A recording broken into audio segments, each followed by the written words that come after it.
What has changed, according to you, in the world of television news in terms of how people are consuming news and also the business of news? What are the, landmark shifts, so to speak, that you've observed?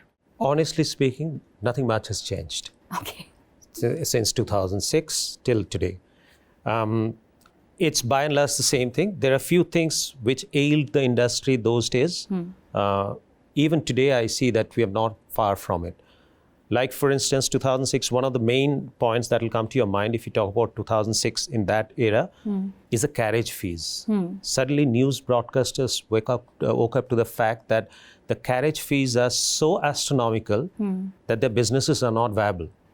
From that time onwards. So it continued till about then NBA was formed.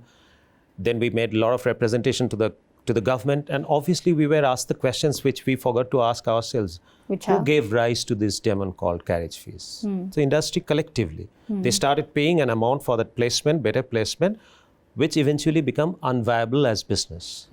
Then government stepped in, TRI stepped in.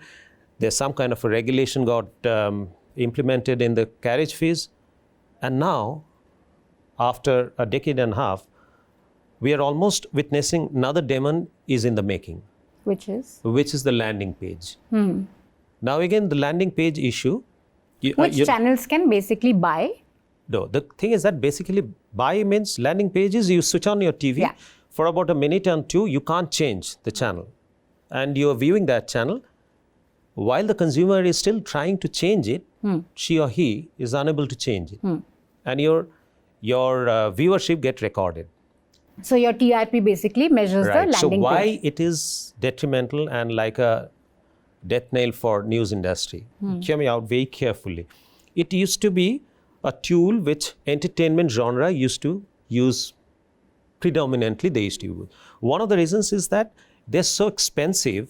News work on a very minuscule revenue base compared to an entertainment channel. Yes. So they could afford it as a marketing tool. And then their viewership pie is so large that a couple of minutes of forced viewing would not have influenced the overall viewership. So it was happening there, and people were using it more like a marketing tool.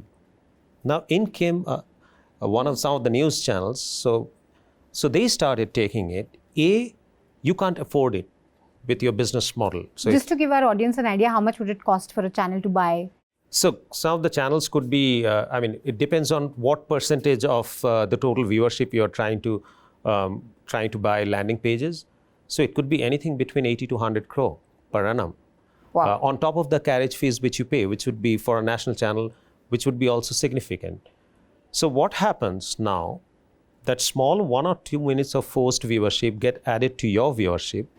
And news viewership the pie is small, so it inflates the viewership, which was not happening in case of entertainment channels. And the money that you're paying is not sustainable by the P&L of news channel.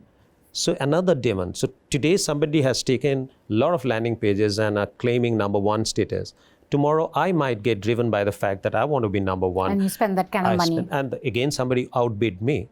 So eventually another sort of a grave that you're digging for yourself. So I think nothing much has changed.